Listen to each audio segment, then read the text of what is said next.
Welcome to Beyond Reports, a monthly podcast brought to you by GRI, where we hear how members of GRI's network are taking action to create a more sustainable economy and world.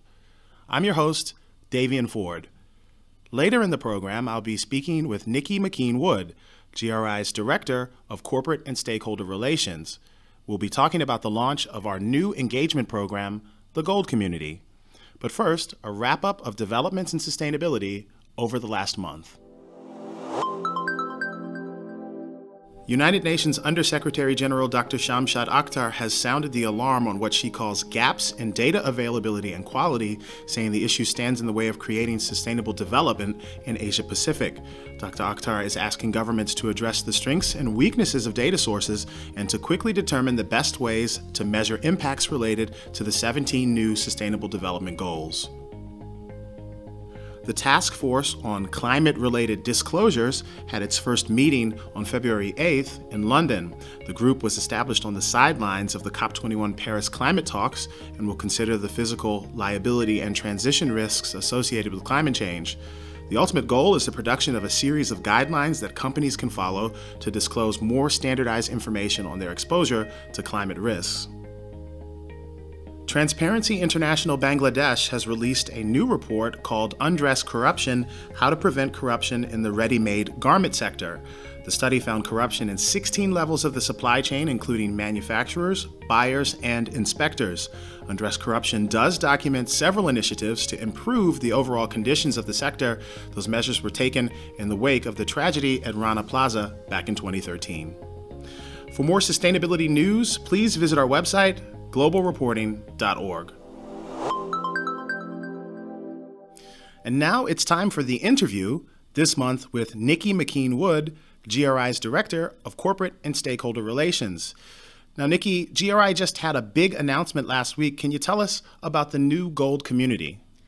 Well, the GRI Gold Community is the evolution of the organisational stakeholder programme, which I've been privileged to be involved with the past 6 years. So it's a collaborative, global, multi-stakeholder network, and we've got more than 550 organisations from 69 countries involved at the moment. Gold Community members are really our core supporters, so we strive to put them at the heart of GRI's network and work, shaping the future of sustainability and reporting. We've got an exciting moment later this year in May, when we bring together the Gold Community for the first time in person at the GRI Conference 2016. That kicks off on May 18th. And why are we making this change? Well, last year GRI had a brand refresh to focus on empowering sustainable decisions, and it was fitting to take the opportunity to update our long-standing supporter programme. So we asked our community to share ideas for the new name, building on GRI's revised brand and strategic ambitions, and we selected the words gold and community directly from this input. We also took the opportunity to add some new valuable benefits. What does GRI hope to achieve with the Gold Community? We hope to achieve an active, engaged and diverse community. We'd like to really intensely grow the membership to continue to be truly global and representative of our many stakeholders. This is a new era of sustainability with the post-2015 development agenda and increasing momentum for change. So we see business are taking action towards a more sustainable world, but there's a lot to do. And a transformational effort is required by all to unlock the real value of sustainability data and live up to the ambitious agreements made at COP21. So we'll be seeking to grow the level of collaboration amongst members and with GRI. Nikki, can you tell us a little bit about how Gold Community members are shaping the future of sustainability? We see our Gold Community members taking the lead in initiatives across the board. So from participating in our corporate leadership groups like Reporting 2025, which looks at the future of reporting, to involvement as GRI data partners, community leaders, and also helping their own clients go further with sustainability goal setting and reporting.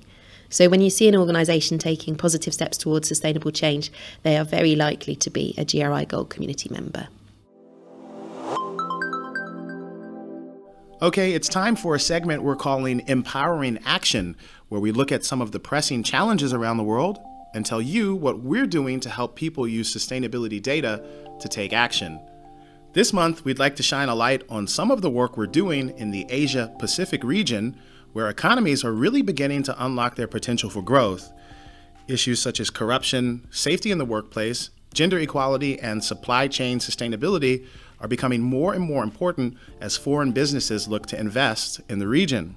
So at GRI, we're building capacity there by teaching business leaders about the benefits of reporting and how to begin disclosing their impacts in a transparent manner. Our goal is to help ensure that economic growth in the region isn't coupled with environmental degradation, corruption, and discrimination against women. To help tackle these issues, GRI will be conducting workshops across the region in March. In Sri Lanka, Indonesia, and the Philippines, we're organizing workshops on gender equality and anti-corruption. And specifically in Sri Lanka, an additional workshop on supply chain sustainability. The half-day training sessions will make the business case for addressing these issues while teaching participants how to use GRI's G4 guidelines to communicate those efforts. You can find out more information on those workshops by emailing us at knowledge@globalreporting.org. Also in March, GRI will make its first visit to Papua New Guinea. Here's GRI's Director of the Knowledge Unit, Allison Slater. Papua New Guinea is such an important country. It's one of the most culturally and biologically diverse on Earth, endowed with so many natural resources. But 40% of the population live below the poverty line, and the country faces serious development challenges like gender inequality and corruption. Good news is PNG's government has set ambitious targets under the SDGs. At GRI, we'll be working in the region to create greater transparency for sustainability. I'm looking forward to meeting with officials from the Papua New Guinea Treasury, the Stock Exchange, and many companies to explore how GRI can help Papua New Guinea achieve its development goals.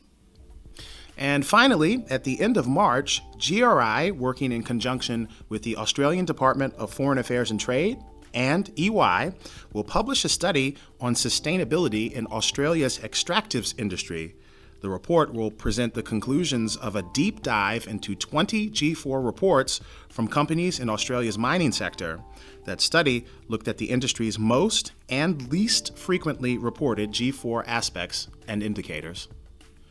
Don't forget you can find more information and news on sustainability reporting by visiting our website, globalreporting.org. That's it for this month's edition of Beyond Reports, a podcast brought to you by GRI. Be sure to join us again next month. Until then, remember, it's not the report that matters, it's what you do with that information that can really make a difference.